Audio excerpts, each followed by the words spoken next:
What's up guys, Houndish here, and today we're jumping in with some quick tips for how to unlock the new ritual weapons in Season 9. There isn't anything too complicated or unexpected, and so I figured we could round all of them up in one video. We are going to talk about specific farming methods, certain builds and mods to bear in mind which will help you clear those quests quickly, and generally we're going to give a bit of an overview of what to expect from the ritual weapons this season. So I hope you guys find the video useful, and also a big shout out to my friends and clanmates Easy, Jav, Scott, Callum, Siva, and the rest of the guys in the clan for really helping me out with a bunch of the content this week. But without further delay guys, let's get into the video.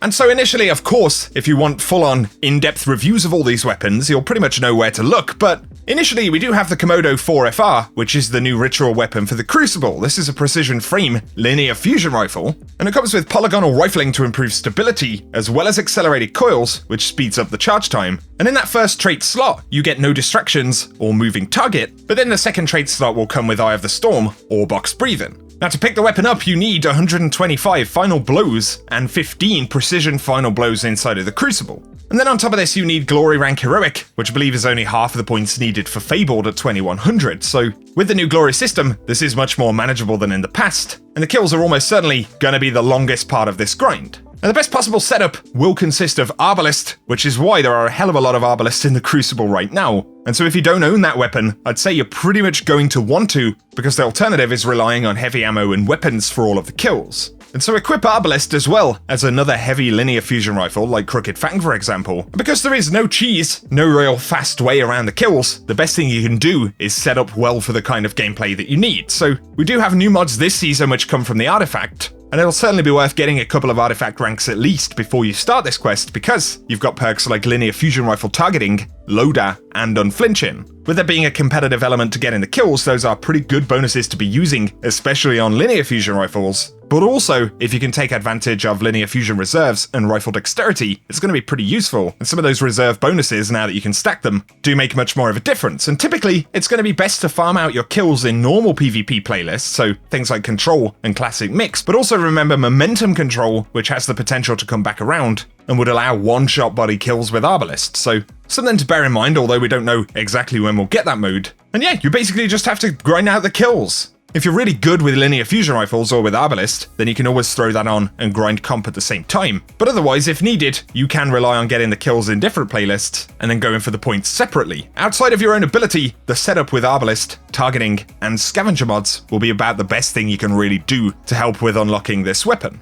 Now though, we have the Vanguard Sidearm, the Buzzard, and this one needs points, kills, and airborne kills in strikes. Safe to say this is going to be the fastest new pinnacle weapon to pick up. Of course it is a legendary kinetic sidearm, the archetype is adaptive frame, and then you've got extended barrel, as well as alloy magazine, and in the first trait slot, outlaw, or fourth times the charm, and then osmosis, or swashbuckler in the second trait slot. The points that you need for the quest are actually earned through kills, as well as strike clears, and honestly, since we're in a brand new season, I'd recommend that you just run 4 or 5 Vanguard strikes with the sidearm, but also pick up Vanguard bounties so that you can work towards a powerful reward, bag some XP, and the sidearm in the process. It's an all-around more rewarding way to get this weapon, but if you do really want to farm, you can load up the Nightfall and farm Lost Sectors. So I went to the Tree of Probabilities on Mercury this week, and that's a generally good place to do this. Head to the Mercury Lost Sector, clear it, run all the way out, and then run back in and repeat the process. Sidearm Scavenger and Special Ammo Scavenger, as well as Finder mods, will help you get more ammo. Although with a sidearm it doesn't tend to be a huge problem, and with 20 minutes or so you'll get through the bulk of this quest, but the points from strikes generally take a little bit longer than the kills you farm, which is why Vanguard strikes are also good, because you get a boost to points for every single clear. Finally, the new Gambit pinnacle weapon is the Python, an aggressive frame energy shotgun. It comes with void damage, and then it's got small bore as well as extended mag, and in the first trait slot you can get overflow, as well as Feeding Frenzy. Then that second trait slot comes with Shield Disorient and 1-2 Punch. I think Overflow, 1-2 Punch are generally the best bonuses, and with Overflow, you can get a whole ton of rounds into the magazine, which is always nice. And for this you need 500 final blows, as well as 150 close range final blows, and you need to get Infamy rank Heroic. For this quest, it's going to be another instance where shotgun reserves, scavenger, and loader are especially useful. There are lots of kills to make with just shotguns, and so if you can spec your build to keep that ammo coming and generally reduce your downtime on kills, then once again outside of the gameplay itself, it's about the best thing you can do to set yourself up.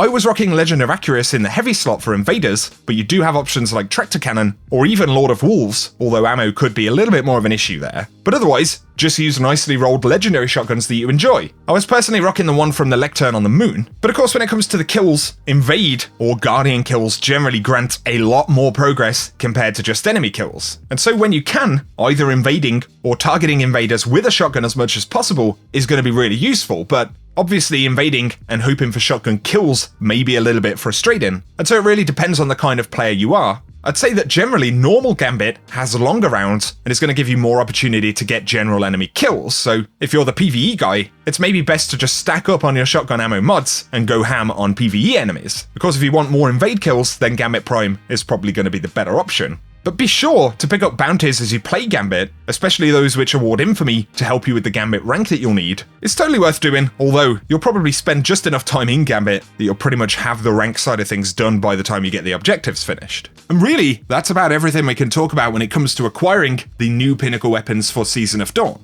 And yes, I've just realised I've probably referred to these as pinnacle and not ritual weapons several times in this video. It can be difficult to break the habit, my friends, but of course these are ritual weapons, which do differ to the pinnacle weapons we had before in that they don't have absolutely unique bonuses created for those weapons specifically. So yeah, either way, let us know what you think of the new quests, the new weapons, any favourites you have, or any builds that they're kind of featuring into. But if you've enjoyed the video, guys, a rating below is very much appreciated. And if you're new to the channel, be sure to get subscribed so I can keep you up to date with everything related to Destiny 2. Otherwise, thank you as always for tuning in, and whatever you get up to, I hope you have an awesome day.